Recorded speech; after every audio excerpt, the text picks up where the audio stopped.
ఆరాధించడానికి, ఘనపరచడానికి దేవుడు మనకి ఇచ్చిన శ్రేష్టమైన సమయాన్ని బట్టి కృతజ్ఞత వందనాలు చెల్లించే బాధ్యతమై ఉన్నాం. అవును ప్రియులారా, యేసుక్రీస్తు ద్వారానే మనము జీవిస్తున్నాం, శ్వాసిస్తున్నాం, ఊపిరి పీల్చుకుంటున్నాం.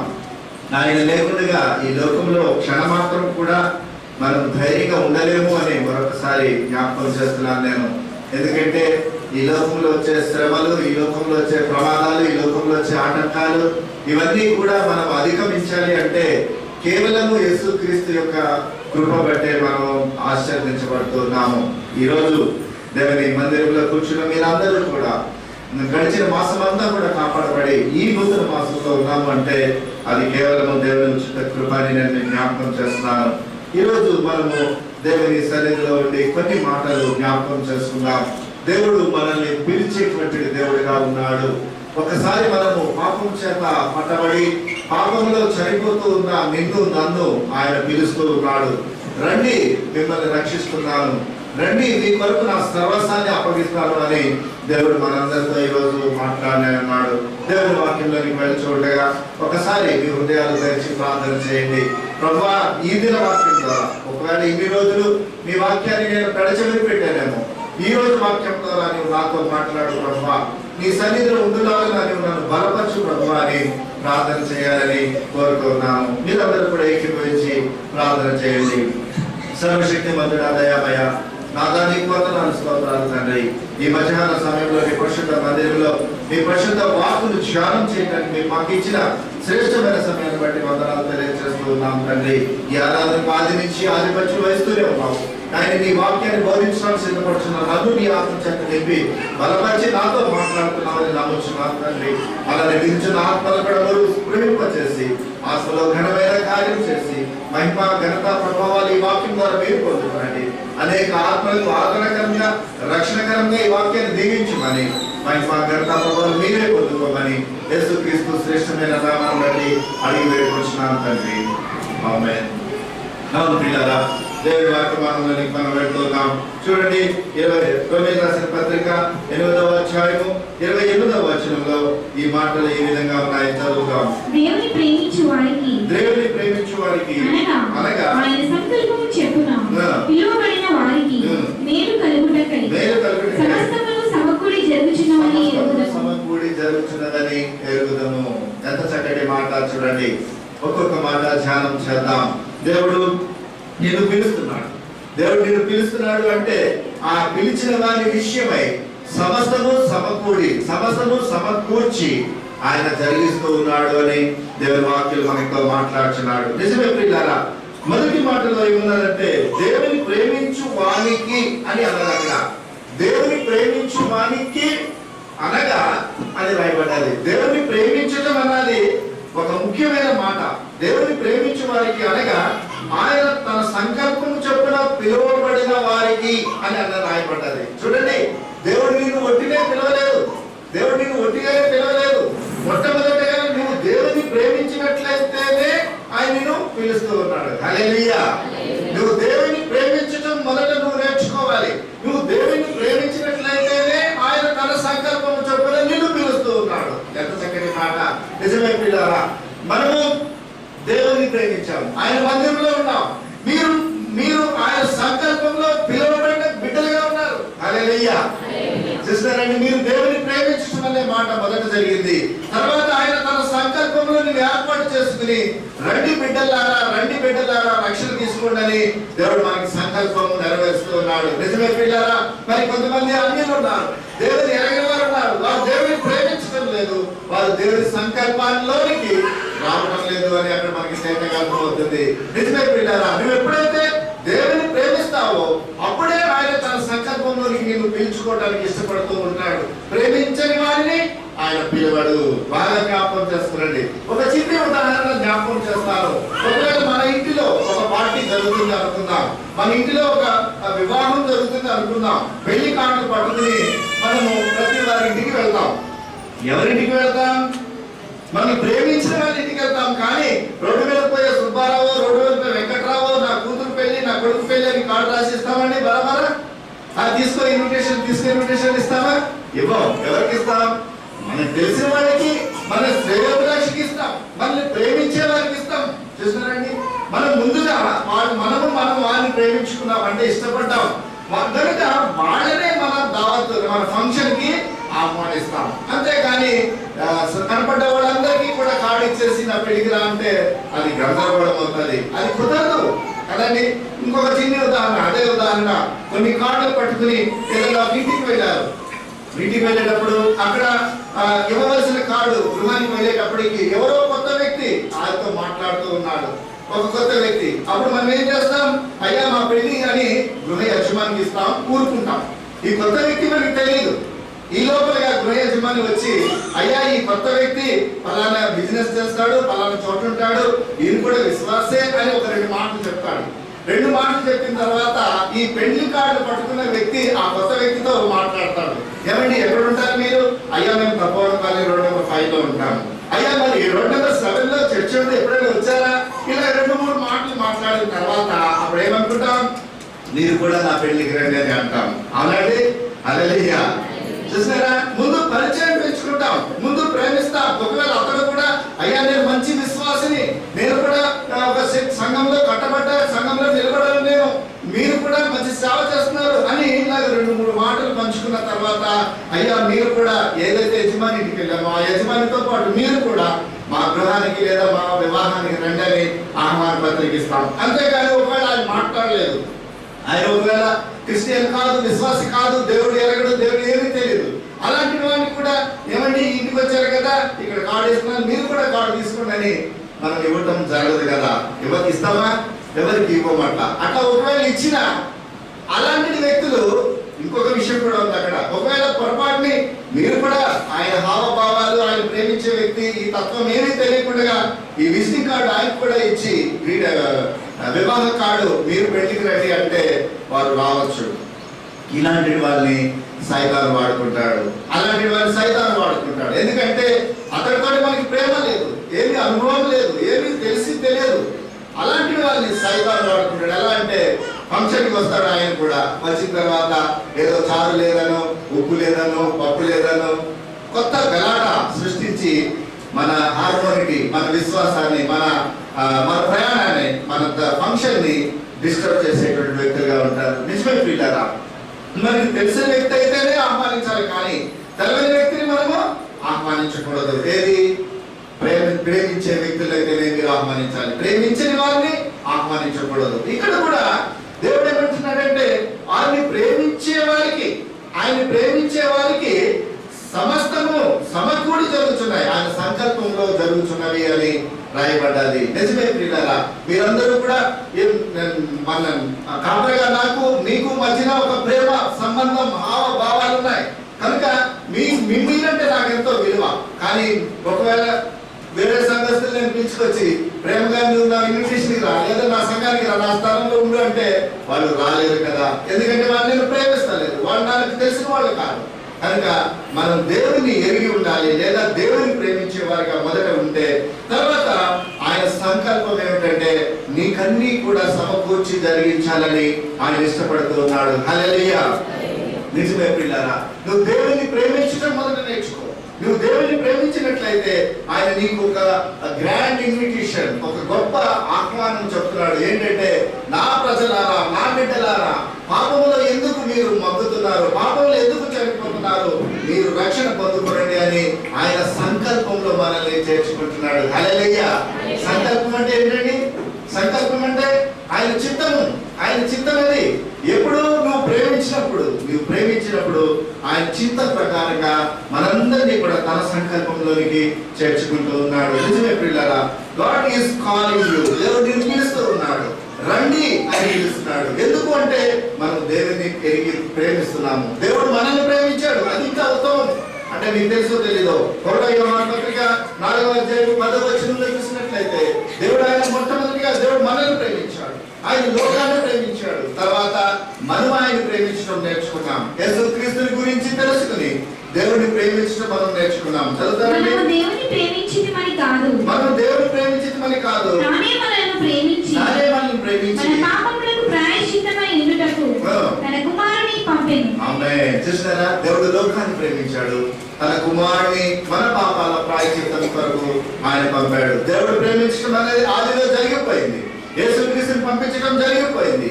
కానీ ఇప్పుడు మనము యేసుక్రీస్తుని గురించి ఎరిగి తెలుసుకుని ప్రేమించినట్లయితే ఆయన సంకల్పంలో నీవు నేను వచ్చి ఆ యొక్క సమస్త మేలు మనం పొందుకుంటామని దేవుని వాక్యము మనతో మాట్లాడుతుంది. చూడండి, అట్లాగే 1 కొరింథీ పత్రిక 16:22 చూసినట్లయితే నువ్వు ప్రేమించని ఎడల, అక్కడ ఒక మాట రాయబడ్డది చూడండి, నువ్వు ప్రేమించని ఎడల నీవు శాపగ్రస్తుడు అని రాయబడ్డది.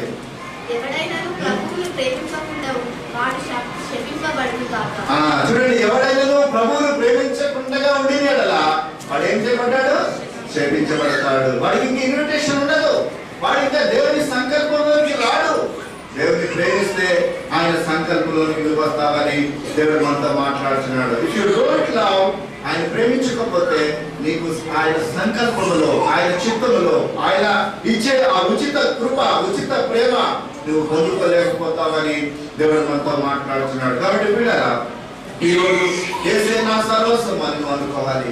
యేసు నా కొరకు ఇచ్చాడు, యేసు నా పాపాల నిమిత్తమై ఆయన ప్రాయశ్చిత్తం చేశాడు, ఆయన శిలువ రక్తం చిందించాడు, ఆయన నలగొట్టబడ్డాడు, ఆయన నా కొరకు పిడిగుడ్డులు తిన్నాడు, నా కొరకు ఉమ్ము వేయించుకున్నాడు. ఇవన్నీ కూడా నువ్వు ఎరిగి యేసుక్రీస్తుని ప్రేమించినట్లయితే ఆయన నిన్ను తన సంకల్పంలోకి చేర్చుకుని ఆయన తన చిత్తం కూడా సమస్తము సమకూర్చి జరిగిస్తూ ఉన్నాడని మనం తెలుసుకోవాలి. నిజమే ప్రియులారా, నీకు సమస్తము సమకూడి జరుగుతున్నాయనే మాటలో ఒకసారి అర్థం తెలుసుకునండి.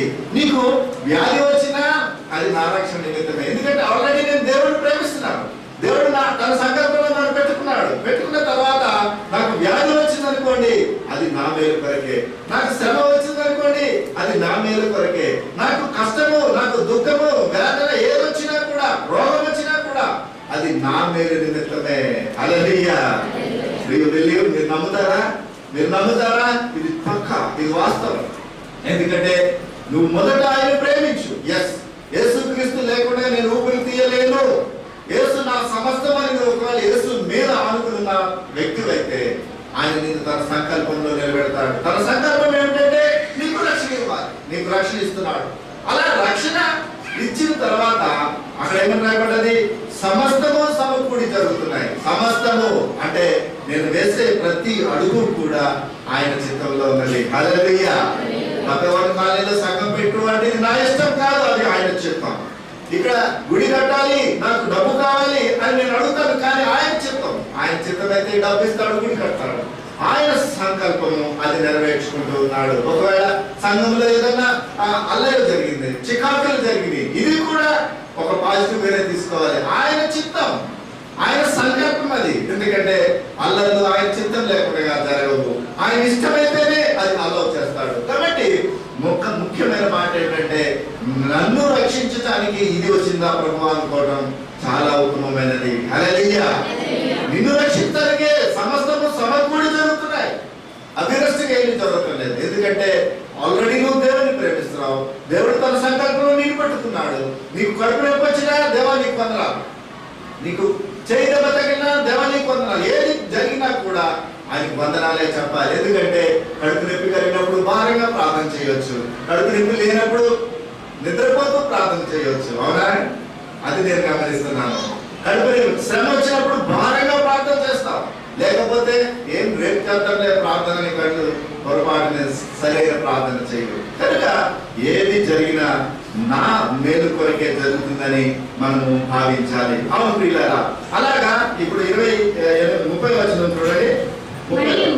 ఎవరిని ముందుగా నిర్ణయించను వారిని పిలిచెను. ఒకసారి జాగ్రత్త ఆలోచించేయండి. ఎవరిని ముందుగా నిర్ణయించానో వారిని పిలిచాను. నిన్ను నన్ను ఆయన నిర్ణయించుకున్నాడు. నీవు దేవుని ప్రేమిస్తున్నావు, నీవు ప్రేమించిన వెంటనే ఆయన నిన్ను నిర్ణయించుకుంటున్నాడు. ఈ బిడ్డకి రక్షణ అవసరము, ఈ బిడ్డకు పాప క్షమాపణ అవసరము, ఈ బిడ్డను పరలోకంలో ఉంచాలి అని ఆయన నిర్ణయించుకుంటున్నాడు. ఎవరిని నిర్ణయించానో వారిని పిలిచాను. రండి రండి అంటున్నాడు. రండి, మీకోసము ఇక్కడ ఆహారం ఉన్నది. తమలోని సంఘంలో ప్రతి పునరుద్ధరణ దినాన మీకు ఆహారం పెడతాను, రండి రండి అని దేవుడు పిలుస్తున్నాడు. చూడండి, ఎవరిని పిలిచానో వారిని నీతిమంతులుగా తీర్చాను. ఎంత చక్కటి మాట. మీరు ఇంతకాలము దేవుని సన్నిధికి వచ్చి పిలువబడ్డారు, మీరు దేవుని సన్నిధికి వచ్చారు. వచ్చిన తర్వాత మిమ్మల్ని నీతిమంతులుగా మారుస్తున్నాడు. ఎంత చక్కటి మాట! హల్లెలూయా! నువ్వు నీతిమంతుడిగా మారిపోతున్నావు. అంటే నువ్వు ఇక్కడికి వచ్చేటప్పుడు, నువ్వు పిలబడినప్పుడు అనీతిమంతుడు, కొంత నీతి, సరైన నీతి లేదు. కానీ నువ్వు ఇక్కడికి వచ్చిన తర్వాత దినదినము వాక్యం చేత ఆత్మీయ లోతుల్లోనికి వెళుతూ వెళుతూ వెళుతూ నిన్ను నీతిమంతులుగా చేస్తూ ఉన్నాడు. ఇంకా ఏమంటున్నాడు? ఎవరిని నీతిమంతులుగా తీర్చెను వారిని మహిమపరచెను. ఆమేన్, హల్లెలూయా!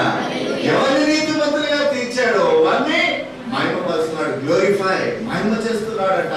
ఎంత చక్కటి మాట! నిజమే పిల్లరా, మనము ఆరాధన చేసినప్పుడు దేవుని సన్నిధి మనం మర్చిపోయింది, ఆయన మహిమ ఇక్కడ నింపబడ్డది. మనం పాటలు పాడినా, వాక్యం చెప్పినా, ప్రార్థన చేసినా, ఇది దేవుని మందిరము, ఇది దేవుని గమని. ఇక్కడ ఆయన మహిమ చేత మనము నింపబడుతూ ఉన్నాము. కనుక ఎవరిని నీతిమంతులుగా చేశాడో వారిని మహిమపరుస్తున్నాడు, అంటే గ్లోరిఫై చేస్తూ ఉన్నాడు. అంత గొప్ప దేవుడు ఉండగా మనం చిన్ని సమస్యలు చూసి మనం ఎందుకు భయపడిపోవాలి? దేవుడు నన్ను మహిమపరుస్తానన్నాడు. దేవుడు ఈ స్థలానికి పిలువబడిన మిమ్మల్ని దేవుడు మహిమపరచాలని ఇష్టపడుతున్నాడు. అలా గ్లోరిఫై చేసే గొప్ప దేవుడు ఉండగా మనకి కాళ్ళకి వచ్చిందనో, ఏళ్ళకి వచ్చిందనో, ఉద్యోగం లేదనో, ప్రమోషన్ లేదనో ఎందుకు మనము దుఃఖపడిపోవాలి? ఎందుకు మనము బాధపడాలి? దేవుడే నిన్ను మహిమపరుస్తాడు. దేవుడే తన చిత్త ప్రకారము సమస్తము సమకూర్చి నిన్ను నన్ను నడిపిస్తున్నాడని దేవుని వాక్యం తేటగా ఉంది. హల్లెలూయా! ఈ రోజు దేవుడు నిన్ను పిలుస్తున్నాడు. నన్ను పిలిచాడు 96వ సంవత్సరంలో, నిన్ను పిలిచాడు నువ్వు బాప్తిసం తీసుకున్న రోజుకి. ఈ రోజుకి కూడా ఆయన మందిరానికి నిన్ను నన్ను రమ్మని అంటూ ఉన్నాడు. ఎందుకు అంటే మనల్ని ఇంకా నీతిమంతులుగా, శుద్ధ హృదయాలుగా చేయడానికి ఆయన సిద్ధపరుస్తూ ఉన్నాడు. అదే ప్రియులారా, అయితే ఈ రోజు దేవుడు మనల్ని పిలిచిన పిలుపుని బట్టి 3 మాటలు దేవునివి, 3 మాటలు మన కొరకు, 1 మాట యేసుక్రీస్తు కొరకు. 7 మాటలు నేను ముందుకు తీసుకురావాలని సిద్ధపరిచి ఉంచాను నేను. నిజమే, దేవుడు 3 విషయాలు చెప్తున్నాడు. మనల్ని ఆయన పిలుస్తున్నాడు. ఆయన పిలుపులు ఎటువంటిదో మనం జ్ఞాపకం చేసుకుందాం. మొదటి మాట హెబ్రీ రాసిన పత్రిక 3వ అధ్యాయము 1వ వచనం చదువుకుందాం. హెబ్రీ 3:1 వచనం చదవండి.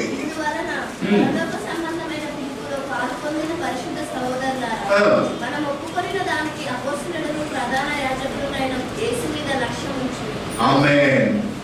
ఈ పిలుపు ఎవరిదండి? పరలోకపు పిలుపు. హల్లెలూయా!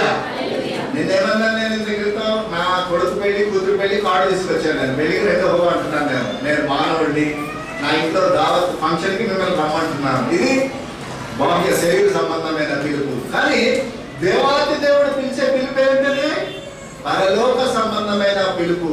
హల్లెలూయా! మీరు ఈ లోకంలో 100 సంవత్సరాలు బతుకుతావు. మహా అంటే 100 దావతులు, 100 ఫంక్షన్ అటెండ్ అవ్వచ్చు. కానీ ఈ పిలుపు దేవుడు నిన్ను ఎందుకు పిలుస్తున్నాడంటే అది పరలోకపు పిలుపు. పరలోకం నిన్ను చేర్చాలని పిలుస్తున్నాడు.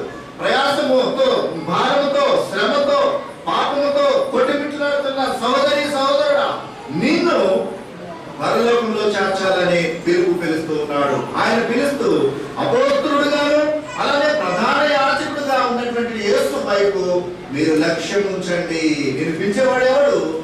తండ్రి అయిన దేవుడు పిలుస్తున్నాడు. ఆయన పిలిచేటప్పుడు అపోస్తలుడైనటువంటి యేసు అంటున్నాడు. యేసు ఒక అపోస్తలుడు. అపోస్తలుడు అంటే దేవుని యొక్క వాక్య పరిచయం చేసేవాడు అపోస్తలుడు. అయితే దేవాది దేవుని యొక్క వాక్యము శరీరధారిగా ఆయన ఈ లోకానికి తీసుకొచ్చాడు. ఆయన ఒక అపోస్తలుడుగా ఉన్నాడు. ఎంత చక్కటి మాట! యేసుక్రీస్తు వారు తండ్రి దగ్గర ఉన్నటువంటి వాక్యాన్ని శరీరధారిగా తీసుకుని వచ్చి ఆయన ఆ వాక్యాన్ని ప్రకటన చేస్తూ ఉన్నాడు.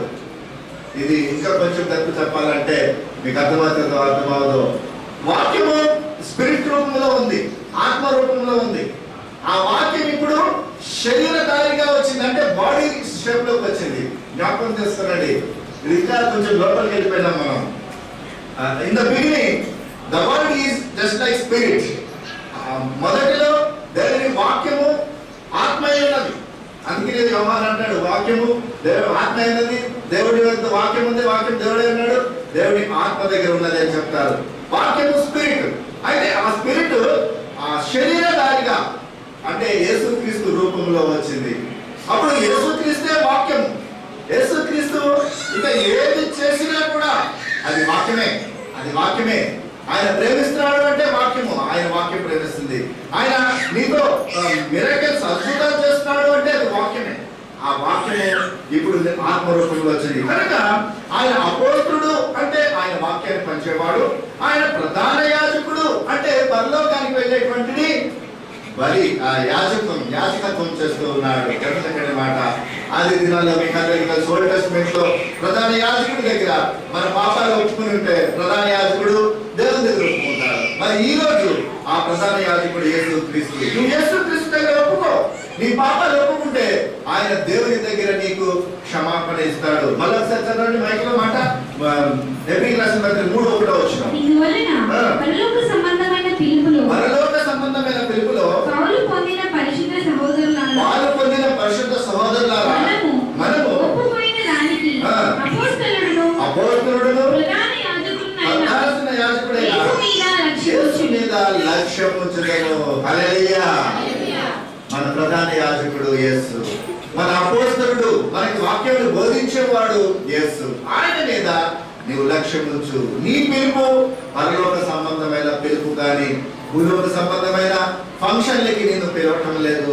యేసు తండ్రి అయిన దేవుడు. మొదటి మాట ఆయన పిలుపు పరలోక సంబంధమైన పిలుపు అని చెప్తున్నాను. రెండవ మాట 1వ దశలోనిక పత్రిక 5వ అధ్యాయము 24వ వచనంలో ఉంది చూడండి. 5:24 వచనం. మిమ్మల్ని పిలిచినవాడు నమ్మకమైన వాడు కనుక అలాగు చేయుము. ఎంత చక్కగా రాస్తున్నాడో చూడండి. మిమ్మల్ని పిలిచేవాడు నమ్మకస్తుడు. ఎంత చక్కటి మాట. ఎందుకంటే కొంత లోకంలో అపనమ్మకస్తులు పిలుస్తూ ఉంటారు మనల్ని. అయ్యా సాయంకాలం రండి నీకు పైసలు ఇచ్చేస్తాను అంటాడు, సాయంకాలం రండి మీ అప్పు తీర్చేస్తాను అంటాడు. కానీ సాయంకాలం రాడు. ఎందుకంటే అపనమ్మకస్తుడు వాడు. వాడు బట్టే దుఃఖేరాజు అంటారు కదా వృద్ధుల్లో, మోసగాడు. కానీ ఇక్కడ మనల్ని పిలిచేవాడు ఎవరు? నమ్మకమైన వాడు. హల్లెలూయా. యేసు క్రీస్తు తండ్రి అయిన దేవుడు మీరు నమ్మకంగా పిలుస్తున్నాడు. నా ప్రియ బిడ్డ, నా ప్రియ సహోదరి సహోదరుడా, నీకు పరలోకపు పాలన పంపాలని నేను పిలుస్తున్నాను. నేను నమ్మకస్తుడిని, అపనమ్మకం లేదు. ఒకసారి ఆలోచన చేయండి, మీ హృదయాలు తెరిచి ఆలోచన చేయండి. దేవుడు నమ్మకంగా నేను పిలుస్తున్నాడు. అపనమ్మకం ఇందులో లేదు. ఒక హిందూ విశ్వాసకి కూడా చాలా సార్లు అపనమ్మకాలు వస్తూ ఉంటాయి. ఉందా పరలోకము? యేసు పిలుస్తాడా? చేరుతామా? ఏమోలే, అపనమ్మకం. కానీ మన తండ్రి, పరలోకపు తండ్రి నమ్మకంగా ఉన్నాడు. నేను పిలుస్తున్నాడు. ఎస్, నీకు ₹1,00,000 సహకారం ఇస్తానంటే ఆయన ఇచ్చి తీరుతాడు. అంతే, నమ్మకస్తుడు. ఈ లోకము వ్యక్తులైతే అపనమ్మకస్తుడు. వారు మాటిస్తారు, దాటేస్తారు. కానీ యేసు తండ్రి అయిన దేవుడు నమ్మకమైన దేవుడు కనుక ఆయన మీరు నమ్మండి, అలాగ చేయండి అని దశలోని పత్రికలో పౌలు రాస్తూ ఉన్నాడు. 3వ మాట 1వ పేతురు 3వ అధ్యాయము 9వ వచనం చదువుకున్నాం. 1వ పేతురు 3వ అధ్యాయం 9వ వచనం చూడండి. మీరు పిలువబడితిరి కనుక కీడుకు ప్రతి కీడైనను దూషణకు ప్రతి దూషణ అయినను చేయక దీవించుడి. ఆమేన్. ఇక్కడ మీరు దేని కొరకు పిలువబడ్డారు? ఆశీర్వాదం కొరకు మీరు పిలువబడ్డారు. ఎంత చక్కటి మాట. టు బ్లెస్, నేను దీవించడానికి నువ్వు పిలువబడ్డావు. నువ్వు పిలిచిన తర్వాత వచ్చి నా ఇంట్లో పని చేయి అని నేను అనడానికి మన లోకస్తులు అంటాం, రే బాబు వచ్చి నా ఇంట్లో పని చేయి అంటాం. నా ఇంట్లో కొంచెం ఇసుకుంది తీసుకెళ్ళి బయటపడే అంటాం. పని పిలిచి పని చేయించుకుంటాం. కానీ ఆయన పిలిచింది ఎందుకు? పరలోక పిలుపు. ఆయన నమ్మకంగా నిన్ను పిలుస్తున్నాడు. మూడవదిగా చూసినట్లయితే ఆయన నిన్ను ఆశీర్వదించడానికి పిలుస్తున్నాడు. కానీ నిన్ను శ్రమ పెడడానికి నిన్ను పిలవలేదు సుమా. ఎంత చక్కటి మాట. ఆయన నీకు ఆశీర్వాదాలు ఇవ్వాలని ఆలోచన కలిగి ఉన్నాడు. దేవాది దేవుడు నీకు ఆశీర్వాదాలు ఇవ్వాలని ఆయన ఆలోచన ఉన్నాడు. కానీ నిన్ను శ్రమ పెట్టాలని ఆయనకి ఏ కోశాన లేదు. ప్రియులారా, చాలా మంది అనుకుంటారు, అయ్యో నాకు ఈ శ్రమ వచ్చింది, దేవుడి దగ్గరికి వెళ్ళాక దేవుడి మందిరానికి వెళ్ళాక ఈ శ్రమలు వస్తున్నాయని అనుకోవచ్చు. No no no no no. నీకు ఆశీర్వాదం ఇవ్వడానికే. నాకు కడుపులో నొప్పి వచ్చిందంటే అది నా ఆశీర్వాదం కొరకు, ఇంకెక్కువ ప్రార్థన చేయటానికి. నాకు శ్రమ వచ్చిందంటే అది నా ఆశీర్వాదం కొరకు, ఇంకెక్కువ ప్రార్థన చేయటానికి. అంతేకాని దేవుడా ఈ కడుపు నొప్పి ఆపడానికి లేదు, వాడు బాగానే ఎంజాయ్ చేస్తున్నాడు, నువ్వు నాకే పెట్టేదేంటి, నీ దగ్గరికి వచ్చాక నా కడుపు నొప్పి పెడతావు, ఇదేం దేవుడు అని అనుకుంటాం మనం. దేవుడు నిన్ను శ్రమ పెట్టాలని ఆయనకి ఏ కోశానా లేదు. జరిగిన సమస్తము కూడా మన మేలు కొరకు అవి జరుగుతున్నాయి, కానీ మన శ్రమ కొరకు అవి జరగటం లేదని దేవుడు మనతో మాట్లాడుతున్నాడు. 3 మాటలు మనం నేర్చుకున్నాం.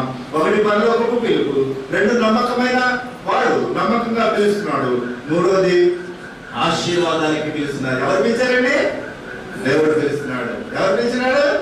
దేవుడు పిలిచినాడు. మరి దెయ్యం కూడా పిలుస్తుంది మిమ్మల్ని. ఇది జస్ట్ రివర్స్. దెయ్యం కూడా మిమ్మల్ని పిలుస్తుంది. ఎప్పుడు పిలుస్తుంది? ఎబ్రీయులకు రాసిన పత్రిక 3:1 మనం చూసిన మాట ఏంటి?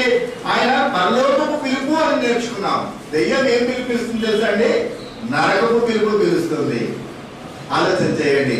దేవుడేమో రండి మీకు రక్షణ ఇస్తాను అని పరలోకం ఇస్తాను అంటే, దెయ్యము వెళ్ళొద్దు, భూలోకమే స్వర్గం, తినండి ఉండండి, నరకపు పిలుపు. దెయ్యము దేవుని పనికి వ్యతిరేకంగా చేస్తుంది. అది కనపడదు. అది కనపడితే కానీ టేక్ తీసుకెళ్తుంది. నేనైతే అది కనపడదు కదా. స్పిరిట్ దెయ్యము ఒక ఆత్మ, అది కనపడదు. లోపల దూరి ప్రేరేపిస్తా ఉంటది. చెయ్యి, పని చెయ్యి, లోపల ముందు తిను తాగు, అది బాగా పీడిస్తారు. అది ఓపెన్ గా కనపడి అండి. ఎవరైనా వచ్చి నన్ను భాషకు తీసుకెళ్తానని చెప్పానండి, అటు తీసుకెళ్తాను నేను. ఎందుకు? మనిషి ఎదురుగా ఉన్నాడు, వాడు నన్ను భాషకు తీసుకెళ్తాడా అని తీసుకెళ్తాను, అంత కోపం.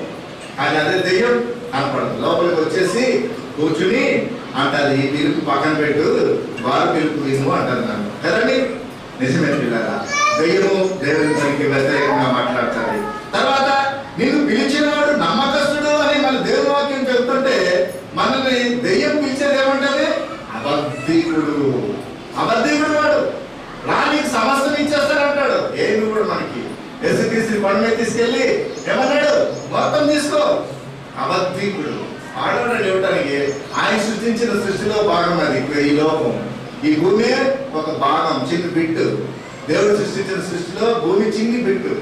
ఇంకెంతెంతో ప్రపంచం ఉంది, ఇంకెంతెంతో విశ్వం ఉంది. ఆడు తెలియక సైతాన్ గాడు వచ్చి ఈ భూమి అంతా నీకు ఇచ్చేస్తాను తీసుకో అంటున్నాడు. యేసుక్రీస్తు ఒప్పుకున్నారా? ఆశలకు అన్నాడు కదండి. నీవు కూడా అబద్ధికుడు మాటలు వినొద్దు. ఆడు అబద్ధికుడు. 3వది చూసినట్లయితే, మనల్ని ఆశీర్వాదానికి దేవుడు పిలుస్తుంటే వీడు నాశనానికి పిలుస్తున్నాడు. దెయ్యంగాడు వీడు నాశనానికే పిలుస్తున్నాడు. రండి ఇక్కడ ఎంజాయ్ చేద్దాం, రేపు పొద్దున్న నరకంలో పడేస్తాడు వాళ్ళని తీసుకెళ్ళి.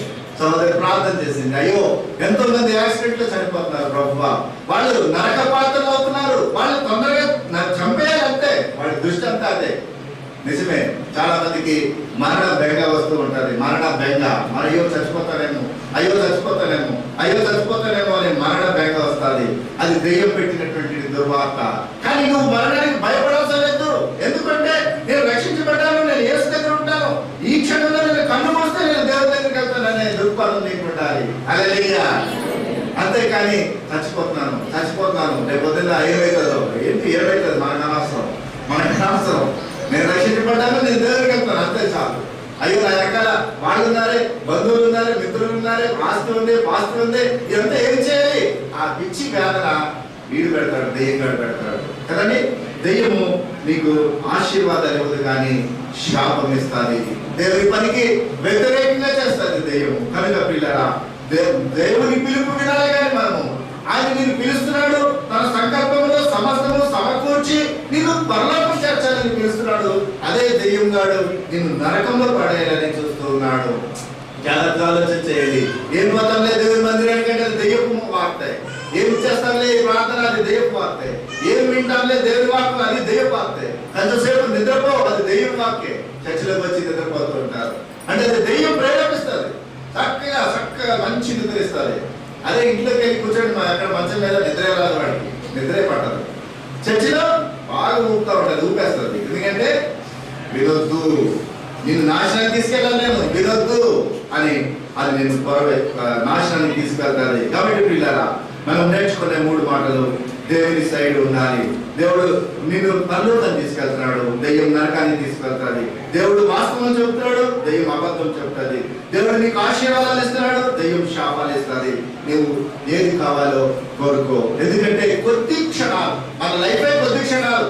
ఏదో 100 సంవత్సరాలు ఇంత పొడుగు పంచుకుంటాం మనం. 100 సంవత్సరాల జీవితం ఇంత పొడుగు, కానీ అది కొద్ది క్షణాల జీవితం. ఒక ఓపిక పట్టాలి, ఒక్కు పెట్టాలి. అయ్యా నేను నీ దగ్గర ఉంటానని మనం దేవుని సన్నిధి చేరాలి. 4వ మాట చూద్దాం. ఎఫెసీ రాసిన పత్రిక 4వ అధ్యాయము 3వ వచనం. ఇప్పుడు ఇది మనకి తగులుతాయి చూడండి. 3 మాటలు మనకి తగులుతాయి చూడండి. మీరు పిలువబడిన పిలుపునకు తగినట్లుగా దీర్ఘశాంతంతో కూడిన సంపూర్ణ వినయముతోను సాత్వికముతోను నడుచుకునవలెనని ప్రభువును బట్టి ఖైదీనైన నేను మిమ్మల్ని బతిమాలుకొనుచున్నాను. ఆమేన్. నేను పిలువబడిన పిలుపు కొరకు ఏం చేయాలంటే నీతితోను, శాంతితోను, వినయముతోను, భక్తితోను, ఇంకేదైనా చెప్పండి. ఎందుకంటే మన పిలుపు అంత విలువైనది. నిన్ను పిలువబడిన పిలుపుకి తగినట్టుగా నీవు నడుచుకో. ఎందుకు వచ్చిన భక్తి, ఎందుకు వచ్చిన శ్రమ, చర్చ, ఇదంతా అనుకుంటే అది అనీతి. నువ్వు నీతిమంతుడు కాదు. నీ పిలుపు పరలోకం పిలుపు. దానికి తగినట్టుగా నువ్వు నడుచుకోవాలి. కష్టం వచ్చినా, వ్యాధి వచ్చినా, బాధ వచ్చినా, శోధన వచ్చినా, కీడు వచ్చినా, అయ్యో నేను పరలోకానికి పిలువబడ్డాను, యేసు నా దేవుడని నేను ఒప్పుకున్నాను, ఆయన తన సంకల్పంలో పెట్టుకుని అన్ని మేలు చేస్తున్నాడు, ఇక నాకు ఎటువంటి అగెనిస్ట్ థింగ్స్ జరగవు. కనుక నా పిలుపు పరలోకపు పిలుపు కొనసాగించుకుని దాన్ని కాపాడుకోవడానికి జాగ్రత్తగా నేను నడుచుకుంటాను ప్రభువా అని నీవు ఉండాలి. 4వ మాట, మన పిలుపుకి తగినట్టుగా మనము నడుచుకోవాలి. 5వ మాట చూద్దాం. 2వ పేతురు గ్రంథం 1వ అధ్యాయం 10వ వచనం చూడండి. 2వ పేతురు 1:10 వచనం చూద్దాం. అందువలన సహోదరులారా, మీ పిలుపును ఏర్పాటును నిశ్చయం చేసుకొనుటకు మరి జాగ్రత్త పడుడి. బహు జాగ్రత్త పడుడి. చూసారండి, ఏంటది? నీ పిలుపును, నీ ఏర్పాటును నిశ్చయం చేసుకోవడానికి జాగ్రత్తగా ఉండండి. ఎంత చక్కటి మాట రాస్తున్నాడో చూడండి పేతురు భక్తుడు. నీ పిలుపు, నీ ఏర్పాటు కన్ఫర్మ్ చేసుకో. కన్ఫర్మ్ చేసుకో. అది నిశ్చయం చేసుకో. ఎందుకంటే నిశ్చయం చేసుకున్నాడు, ఒకసారి పిలిచాడు, అన్ని క్షేమంగా జరుగుతున్నాయని అన్నాడు. కానీ పిల్లరా, ఏ క్షణమైనా నిన్ను దుష్టుడు పాడేస్తాడు, ఏ క్షణమైనా కూడా నిన్ను కింద పడేస్తాడు. కనుక నీ జీవిత కాలమంతా కూడా నువ్వు దాన్ని పక్కాగా ఉండాలి. నీ యొక్క పిలుపులో, ఏర్పాటులో నువ్వు నిశ్చయంగా ఉండాలి, నిశ్చంతగా ఉండాలి, కన్ఫర్మ్. ఎందుకంటే మనము అనేక సార్లు మన యేసుక్రీస్తు ఒక మాట చెప్తారు, పిలువబడిన వారు అనేకులు కానీ ఎత్తబడిన వారు కొద్ది మంది. ఎందుకన్నాడు? ఆయన పిలిచాడు, వచ్చాము, ఈ రోజు నుంచి సాయంకాలం అయిపోయాను, నా జీవితం ముగించేంత వరకు కూడా బాగానే దేవుని భక్తిలో ఉన్నాను, ఆఖరి క్షణము పడేసినాడు అనుకున్నాం. కన్ఫర్మేషన్ మిస్ అయిపోయింది. నిశ్చయంగా లేదు. మన పిలుపును, ఏర్పాటును కన్ఫర్మేషన్ మిస్ అయిపోయింది. కాబట్టి పేతురు భక్తుడు రాస్తున్నాడు, మరణంతం వరకు కూడా నీ యొక్క పిలుపుని, నీవు ఏర్పాటుని నిశ్చయంగా ఉంచుకోవాలి. అవును ప్రభువా, నేను ఇందాకే చెప్పాను, మనం చనిపోయే ముందు దెయ్యం ఏం తలంపులు పెడతాదంటే నా ఆస్తి ఏమైపోతుంది, నా పిల్లలు ఏమైపోతారు, ఇవన్నీ ఏమైపోతాయని తెగ తలంపులు పెడతారు. ఆ లాస్ట్ సెకండ్లోనే మనం మిస్ అయిపోతాం. అవ్వచ్చు, కానీ ఈ రోజు నుంచే ప్రాక్టీస్ చేయాలి. ఏమనంటే నేను చనిపోతే దేవుని దగ్గర ఉంటాను, నేను చనిపోతే దేవుని దగ్గర ఉంటాను, నేను చనిపోతే దేవుని దగ్గర ఉంటాను, అదే చాలు. ఈ క్షణంలో ఊపిరిపోతే పోనీ. నీ వెనకాల పరిస్థితి గురించి డోంట్ లుక్ బ్యాక్, వెనక్కి చూడవద్దు. నీ పిలుపు, ఏర్పాటు, కన్ఫర్మేషన్ మిస్ అయిపోతారు. అది మిస్ కాకుండా ఉండాలని దేవుడు కోరుతూ ఉన్నాడు. నీ కన్ఫర్మేషన్ చివరి వరకు కూడా కొనసాగాలని దేవుడు కోరుతూ ఉన్నాడు. ఇంకొక మాట, 1వ పేతురు గ్రంథం 2వ అధ్యాయం 9వ వచనం చూడండి. 2:9 వచనం. ఆల్రెడీ ఒక రోజు పాఠం చెప్పాను దీని గురించి. శోధనలో నుండి తప్పించుటకును దుర్నీతి పనులను 1వ పేతురు 2:9 వచనం.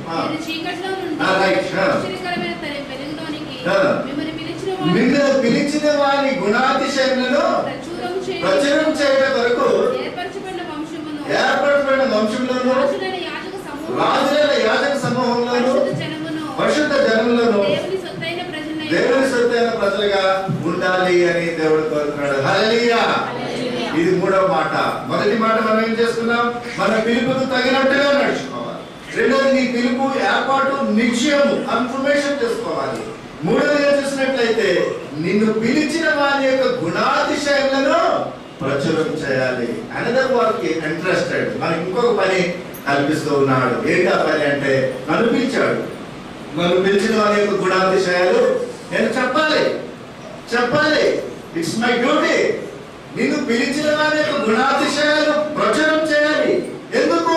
యాజక సమూహంలోను ఇంకొక సమూహం ఉంది చూడండి. యాజకులు పరిశుద్ధ సమూహంలో నువ్వు ఉండాలి అని దేవుడు కోరుతూ ఉన్నాడు. నువ్వు ఒక యాజకుడిగా ఉండాలి, నువ్వు ఒక పరిశుద్ధుడిగా ఉండాలి, నువ్వు వాక్యాన్ని ప్రకటించేవాడిగా ఉండాలి, యేసు సువార్తను వినిపించేవాడిగా ఉండాలి. అది నిన్ను అందుకొరకే పిలిచాడు. మీకు అందరికీ తెలుసు కదా, ఒక తలం తీసిన వాడి సంగతి ఏమైంది? ఒక తలం తీసిన సంగతి భూమిలో కప్పడితే నా దగ్గర కాలేదా? తెచ్చేయి. ఎందుకు? నీ దగ్గర పెట్టాను వేస్ట్గా. నిన్ను పిలిచిన పిలుపుకి తగినటువంటిగా ఆయన గుణాతిశయాలు ప్రచురం చేసే వ్యక్తిగా నీవు ఉండాలని దేవుడు నిన్ను కోరుతూ ఉన్నాడు. సహోదరి సహోదరుడా, నీకు 3 పనులు, దేవుడు 3 పనులు ఏ పర్పస్ తో నిన్ను పిలుస్తున్నాడో 3 పనులు నేర్చుకున్నావు. నిన్ను పిలిచిన తర్వాత నీవు 3 విషయాల్లో జాగ్రత్తలు వహించాలి. ఈ 3 జాగ్రత్తలు వహిస్తే నీవు ఆయన పిలుపుకు తగిన వ్యక్తిగా ఉంటావు. లేకపోతే దెయ్యపు పిలుపు పక్కనే ఉంది, దెయ్య పిలుపులో పడిపోయినావంటే నీ ఇష్టం. దెయ్యానికి వెళ్ళే దారి వైడర్ ఆఫ్ చాలా లావుంది దారి, విశాలమైన దారి ఉంది దెయ్యపు దారి. కానీ దేవుని దారి నేరవుగా ఉంది. నువ్వు ప్రయాసపడి అందులో ప్రయాణం చేయడానికి సిద్ధంగా ఉండాలని జ్ఞాపకం చేస్తున్నాను. 7వ మాట చూద్దాం. 1 పేతురు గ్రంథం 5వ అధ్యాయము 10వ వచనం చూద్దాం. 1 పేతురు 5:10 వచనంలో తన నిత్య మహిమకు క్రీస్తునందు మిమ్మును పిలిచిన సర్వకృపానిధి యగు దేవుడు కొంచెము కాలము మీరు శ్రమపడిన పిమ్మట తానే మిమ్ములను పూర్ణులుగా చేసి స్థిరపరిచి బలపరచును. హల్లెలూయా, హల్లెలూయా. ఎంత చక్కటి మాట చూడండి. నిన్ను పిలిచిన వాని యొక్క స్థితి ఏమిటో రాస్తున్నాడు చూడండి. ఆయన దేవుడు పిలుస్తున్నాడు. మొదటి మాటలో ఉంది, చూద్దాం అక్కడ చదవండి, మళ్ళీ చదవండి. తన నిత్య మహిమకు క్రీస్తునందు మిమ్మల్ని పిలిచిన చూడండి. ఒక్కొక్క మాట జాగ్రత్తగా ఆలోచన చేయండి. ఒక్కొక్క మాట ఎంత జాగ్రత్తగా చదివితే అంత బాగా మీ అర్థమవుతుంది. చూడండి, తన మొదటి మాట తన నిత్య మహిమకు దేవుడు మాట్లాడుతున్నాడు. జాగ్రత్తగా వినండి. తన నిత్య మహిమకు క్రీస్తునందు మిమ్మల్ని పిలిచిన, తన నిత్య మహిమకు పరలోకానికి క్రీస్తునందు యేసుక్రీస్తునందు మనల్ని పిలిచినాడు దేవుడు. హల్లెలూయా. డైరెక్ట్ గా రండి పరలోకానికి అంటలేదు, క్రీస్తు నందు పిలుస్తున్నాడు. యేసు క్రీస్తు ద్వారా మీరు రండి అని అంటున్నాడు. తన నిత్య మహిమకు అంటే పరలోక మహిమకు క్రీస్తునందు మిమ్మును పిలిచిన సర్వ కృపానిధి యొక్క దేవుడు. ఎంత చక్కటి ఎక్స్ప్లెనేషన్ ఇచ్చాడో చూడండి. సర్వ కృపా నిధి, సర్వ కృపా నిధి. సర్వ అంటే అన్నింటిలో సర్వ. కృప అంటే గ్రేస్, కృప, దయ. తర్వాత నిధి, ఫుల్. నిధి అంటే ఫుల్. ఒకసారి ఆలోచించేయండి. మన దగ్గర సింగరేణి కాలనీ బొగ్గు గనులు ఉంటాయి. వాటిని ఏమంటారంటే నిధి, బొగ్గు నిధులు అంటారు. అవి ఎంత చదివినా కూడా వెళ్తూనే ఉంటుంది, బొగ్గు వెళ్తూనే ఉంటుంది కదా. సర్వ కృపా నిధి అది పెద్ద గని లాంటిది. అంటే దేవుని దగ్గర ఉన్న ఆ కృపలు, ఆ నిధులు వానిష్ అయిపోవు. అవి ఎప్పటికీ కూడా ప్రవహిస్తూనే ఉంటాయి. అంత గొప్ప దేవుడు నేను పిలుస్తున్నాడు అమ్మా అని అంటున్నాడు అక్కడ పేతురు. ఎంత చక్కగా రాశాడో చూడండి. మళ్ళీ చదవండి. తన నిత్య మహిమకు క్రీస్తునందు మిమ్మును పిలిచిన సర్వకృపానిధి యగు దేవుడు. ఒక దేవుడు పిలిచాడని మాట అంటే అయిపోను, కానీ మొత్తం రాశాడు అక్కడ. మొత్తం దేవుడే పిలుస్తున్నాడు. కానీ ఎంత చక్కగా పిలుస్తున్నాడు అంటే తన నిత్య మహిమలోకి నిన్ను చేర్చాలని యేసు క్రీస్తునందు నిన్ను పిలుస్తున్నాడు. సర్వకృపానిధి యగు దేవుడు నిన్ను పిలుస్తున్నాడు. ఇలా పిలిచిన వాడు ఏమంటున్నాడంటే కొంచెం కాలం శ్రమ పడండి. కొంచెమే. ఎంతకే అన్నాను నేను. మన జీవితమే క్షణాలు. 100 సంవత్సరాలని ఇంత పొడుగు లెక్కేసుకో అవసరం లేదు. 1970 జరిగింది, 1980 జరిగింది, 1990 జరిగింది, 2000 జరిగింది, 2020 జరిగింది అని అనుకోవద్దు. క్షణాలు లైఫ్ జీవితం. అందుకని అంటున్నాడు కొంచెం కాలం శ్రమ పడిన తర్వాత తానే మిమ్మల్ని పూర్ణులుగా చేస్తాడు. సహోదరి సహోదరుడా, ఒకవేళ నీ వయసు 70 సంవత్సరాలేమో, నా వయసు 70 సంవత్సరాలేమో. ఆ లైఫ్ లోపల నువ్వు శ్రమ పడుతూనే ఉండాలి, శ్రమ పడుతూనే ఉండాలి. కొంచెం శ్రమ పడమంటున్నాడు, మిక్కిలి శ్రమ లేదు. ఎందుకంటే యేసుక్రీస్తు వారు వచ్చాక సైతాన్ని చితగొట్టేసినాడు, బ్రహ్మాండంగా చితగొట్టాడు, ఊపిరాడకుండా చితగొట్టేశాడు. చాలా సంతోషంగా ఉంది. యేసుక్రీస్తు వచ్చి సైతాన్ యొక్క అతిశయం అంతా కూడా చితగొట్టేసినాడు, నలగొట్టేసినాడు. అసలు ఏం ప్రభావం లేదు, చాలా లైట్ ప్రభావం ఉంది అంతే. ఆ లైట్ ప్రభావం తట్టుకోలేక, ఓ దేవుడా నేను శ్రమలు వచ్చేసినాయి, దేవుడా నేను చచ్చిపోతున్నాను, దేవుడా నేను ఇబ్బందులు వచ్చినాయి, మనం టిల్ట్ అయిపోతున్నాం, కదిలిపోతున్నాం. కానీ యేసుక్రీస్తు దేవుడు అంటున్నాడు, కొంచెం కాలం శ్రమ పడిన తర్వాత మిమ్మల్ని నేను పూర్ణులుగా చేసి సిద్ధపరచుకుని తీసుకువెళ్తాను అని దేవుడు మనతో మాట్లాడుతూ ఉన్నాడు. కాబట్టి క్రీస్తు పిల్లరా, యేసుక్రీస్తు నందే నువ్వు రావాలి. కానీ నీ సొంత ప్రయత్నాలు నువ్వు చేస్తే దేవుడి దగ్గరికి చేరలేవు. ఆయన తన కుమారుని నిత్య మహిమలో, ఆ మొదటి మాటలోనే ఉంది మన మాటల్లో మొదటి మాట 28వ మాట చూడండి, 28వ వచనం. దేవుని ప్రేమించు వారికి మన 28వ వచనం అనగా ఆయన సంకల్పం చొప్పున పిలువబడిన వారికి మేలు కలుగుటకై సమస్తము సమకూడి జరుగుచున్నవని ఎరుగుదుము. సమస్తము సమకూడి జరుగుతున్నాయి మీకోసం, మా కోసం. ఇవేవో ఆశ్చర్యమైన సంఘటనలు అనుకోవద్దు. నా జీవితం ఇంత మలుపులు తిరిగిపోయిందే, నేను ఇంత శ్రమలో ఉన్నానే అని అనుకోవద్దు. దేవుడు నీకు సమస్తము సమకూర్చి కొంచెం కాలం శ్రమ పడిన తర్వాత దేవుడు నిన్ను ఆయన పరలోకానికి తీసుకువెళ్ళాలని దేవుడు కోరుతూ ఉన్నాడు. కాబట్టి క్రీస్తు పిల్లరా, నీకు జరుగుతున్న ఈ క్రియ ఏమిటంటే, యేసు నీ కొరకే వచ్చాడు. ఆయన శిలువ మీద మరణించింది నీ కొరకే. ఆయన వాక్య పరిచర్య చేస్తుంది నీ కొరకే. ఆయన తపోవన కాలేజీలో సంఘం పెట్టింది నీ కొరకే. ఈ రోజు వర్తమానం ఇస్తుంది కూడా నీ కొరకే, అన్ని నీ కొరకే. అంటే రక్షించబడిన వారి విషయమే మాట్లాడుతున్నాను. రక్షించబడిన వారు ఇంకా నీతిమంతులుగా చేస్తున్నాడు. రక్షించబడిన వారు ఈ రోజు ఈ వాక్యం ద్వారా నీ కొరకే జరుగుతున్నాయి. యేసు రావటం నీ కొరకే, యేసు చనిపోవటం నీ కొరకే, యేసు వాక్య పరిచర్య నీ కొరకే, తపోవన సంఘం నీ కొరకే, ఈ రోజు వర్తమానం నీ కొరకే అని దేవుడు మనతో మాట్లాడుతున్నాడు. నిజమే, నిన్ను రక్షించాలని, నిన్ను బలపరచాలని, నిన్ను పరలోకం చేర్చాలని దేవుడు మనతో మాట్లాడుతున్నాడు. కాబట్టి పిల్లల మన మాటలో 29వ వచనం చూడండి. 29వ వచనం, ఎందుకనగా తన కుమారుడు అనేక సహోదరులలో జ్యేష్ఠుడన్నట్టు దేవుడు ఎవరిని ముందుగా ఎరిగెనో. తన కుమారుడు అనేక సహోదరులలో జ్యేష్ఠుడు, పెద్ద బ్రదర్ యేసయ్య మనకి కదండి, జ్యేష్ఠుడు. ఆయన జ్యేష్ఠుడి కుమారుని స్వరూపంలోనికి మనందరినీ మార్చిపోతూ ఉన్నాడు.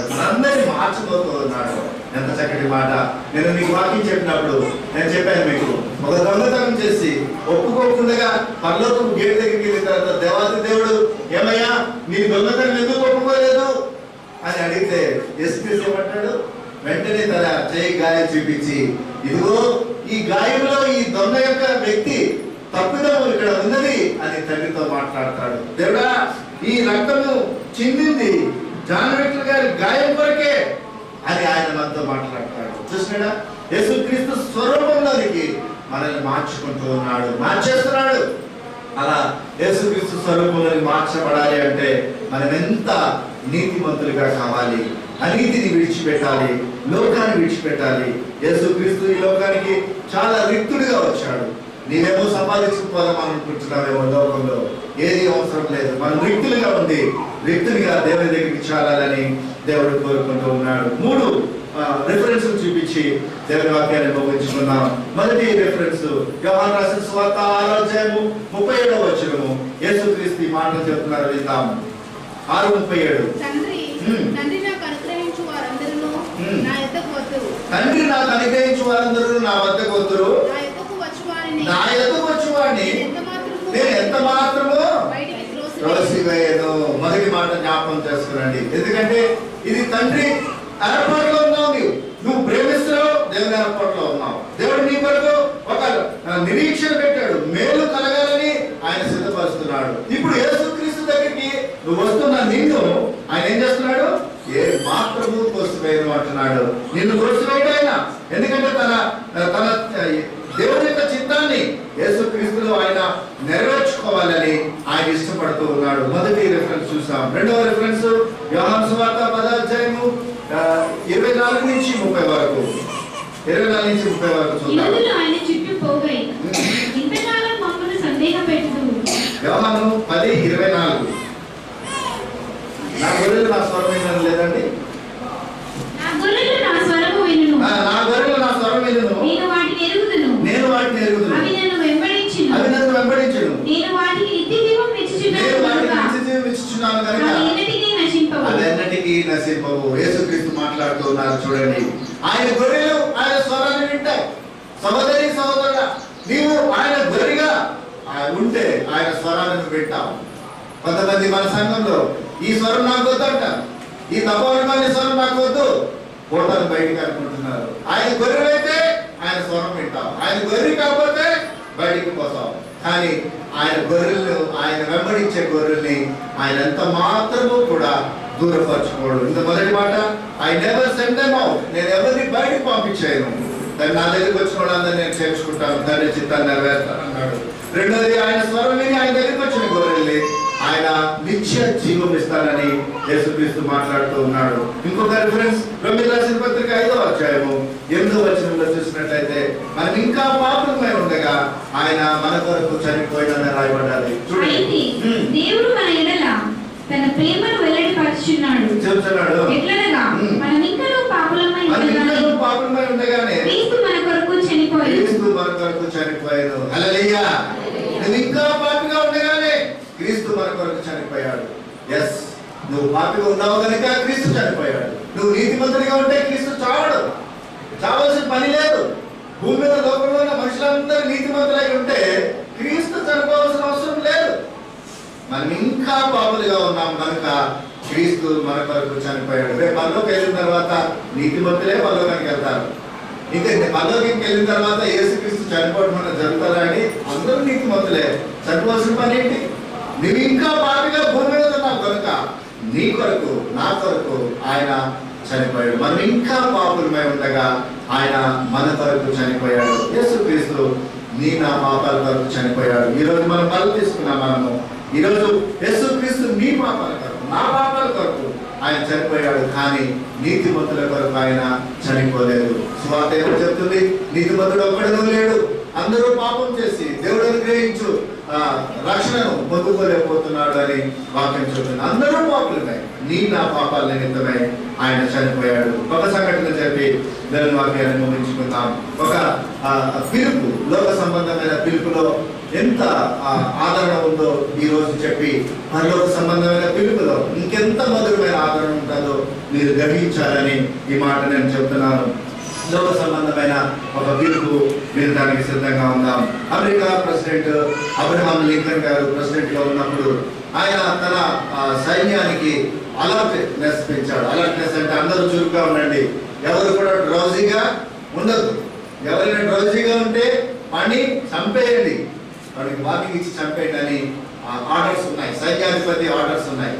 అయితే ఒక సైనికుడు అలర్ట్ గానే ఉంటాడు, కానీ చిన్ని నిద్ర వచ్చిందంట. చిన్ని నిద్ర వచ్చి నిద్రపోయాడట. నిద్రపోగానే సైన్యాధికారి వచ్చి ఈయన్ని చంపేయాలి అని నిర్ణయించాడు.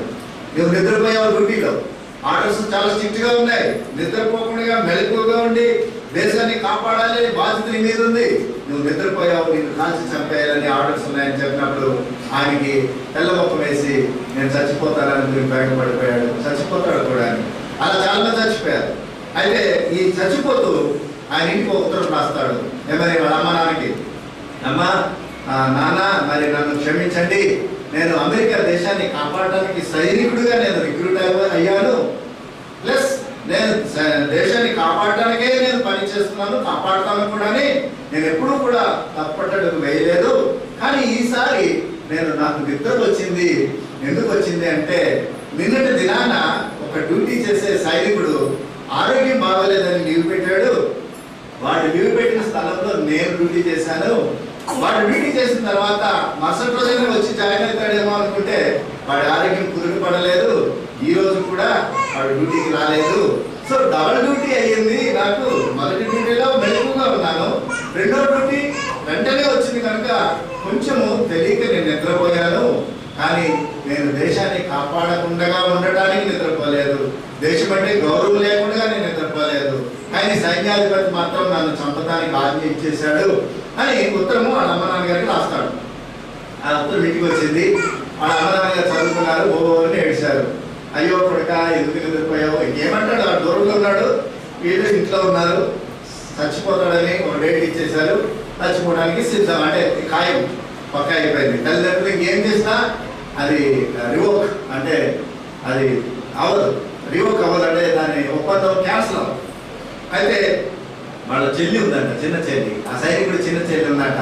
ఆ చిన్న చెల్లి అయ్యో మా అన్న ఇలా చచ్చిపోతున్నాడు, యథార్థంగా రాశాడు ఉత్తరం ఏంటి, అక్కడేమో ఒకరోజు డ్యూటీ చేయని వ్యక్తి డ్యూటీ చేసి మరుసటి రోజు డ్యూటీ చేసి పొరపాటున నిద్రపోయినాడు, ఈ సత్యము ప్రెసిడెంట్ గారికి చెప్తే బాగుండు అనేసి ఆ చిన్ని చెల్లి ధైర్యం తెచ్చుకుందంట.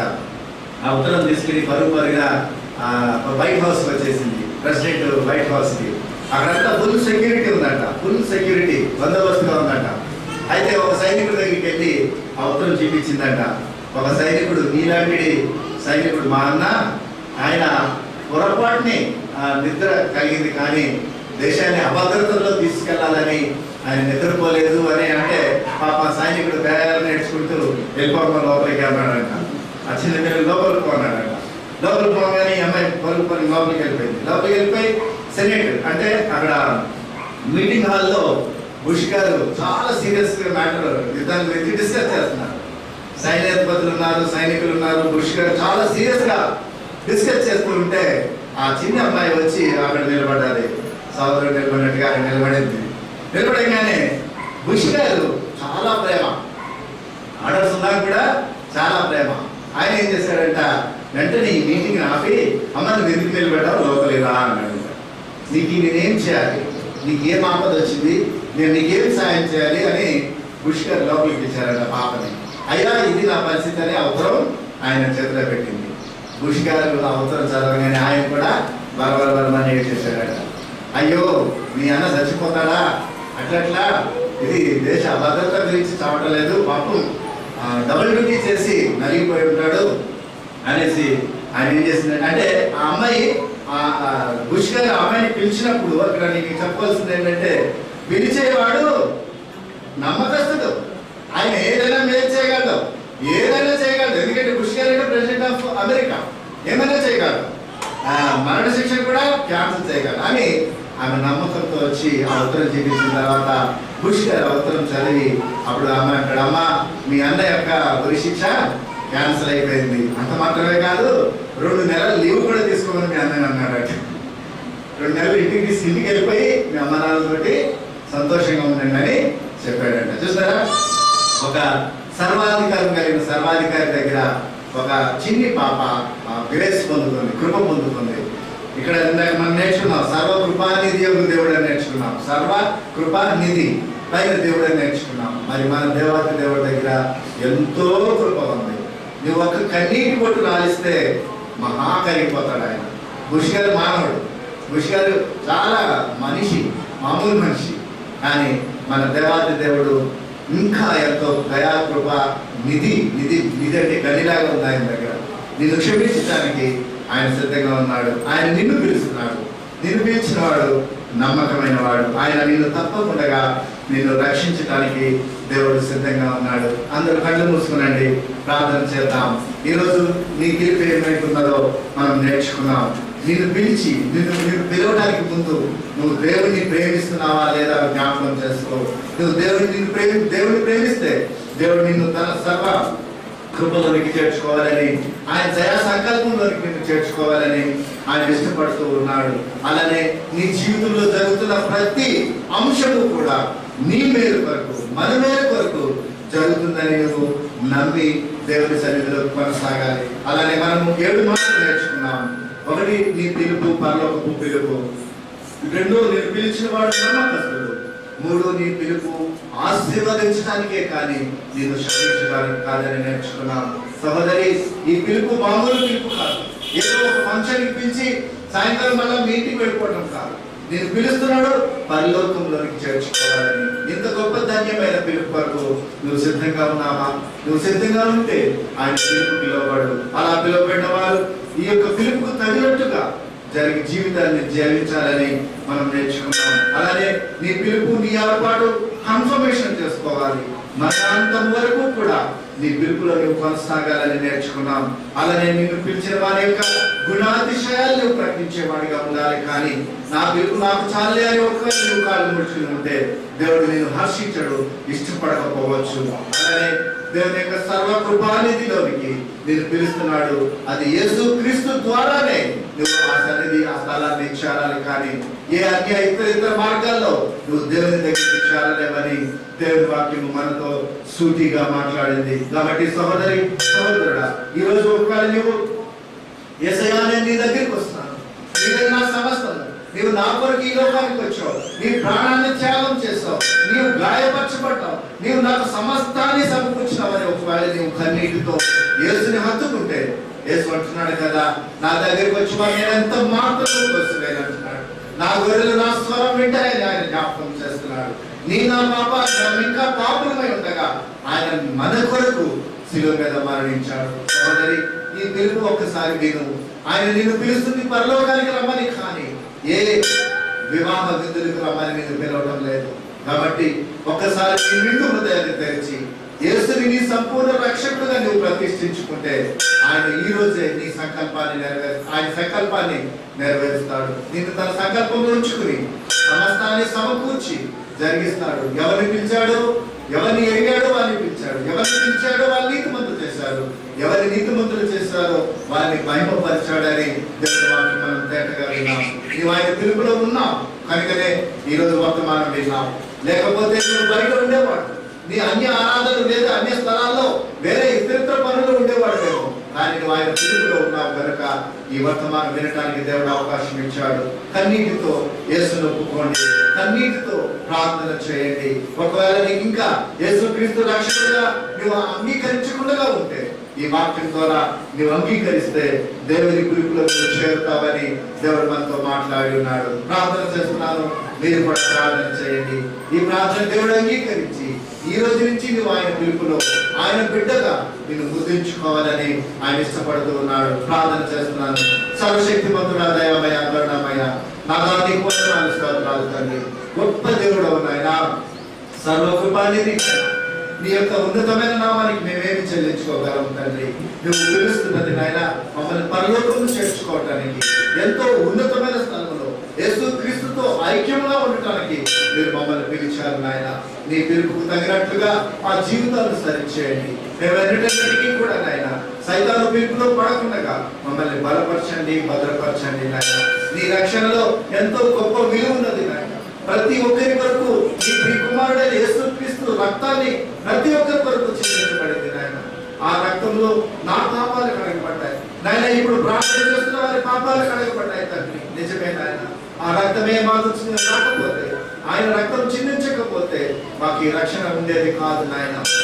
నీ ప్రియ కుమారుడి ద్వారా మాకు ఇంత శ్రేష్టమైన సమయాన్ని మీరు మాకు ఇచ్చినందుకు వందనాలు, స్తోత్రాలు తండ్రి. నాయన, ఇంకా ఈ లోకంలో మేము దేని కొరకు కూడా ఎదురు చూడకుండా నీ రక్షణలో మేము కొనసాగటానికి మమ్మల్ని బలపరచండి, మమ్మల్ని భద్రపరచండి నాయన. నీ యొక్క గుణాతిశయాలను ప్రకటించడానికి మమ్మల్ని సిద్ధపరచండి. పిలిచిన వారి గుణాతిశయాలు ప్రకటించాలని మీ వాక్యం ద్వారా మాతో మాట్లాడినాం. ఇక నుంచి నాయన అనేక మంది రక్షణ లేని నశించిపోతున్న ఆత్మలకి నీ పరిశుద్ధ వాక్కులు చెప్పడానికి మా నోరులు తెరవండి, మా హృదయాలు తెరవండి, మా కాళ్ళు నడవటానికి సిద్ధపరచండి నాయన. సమాధానకర్త నీకు వందనాలు, స్తోత్రాలు. ఈ మధ్యాహ్న సమయంలో మీరు మాకు ఇచ్చిన వాక్కులు బట్టి నీకు వందనాలు. నాతో ప్రార్థన చేస్తున్న వారందరి ప్రార్థన మీరు అంగీకరించండి. మమ్మల్ని ఇంకనైనా అతి సన్నిహితులుగా, అతి శ్రేష్ఠులుగా యేసుక్రీస్తు స్వరూపంలోని మమ్మల్ని మార్చి ఐక్యపరచుకుని రక్షణలోని కొనసాగించుకోవడానికి సిద్ధపరచమని మహిమాంగంతా ప్రభావం నీకే చెల్లించుకుంటూ యేసుక్రీస్తు ఘనమైన నామాన్ని బట్టి అడిగి వేడుకుంటున్నాను తండ్రి. ఆమేన్.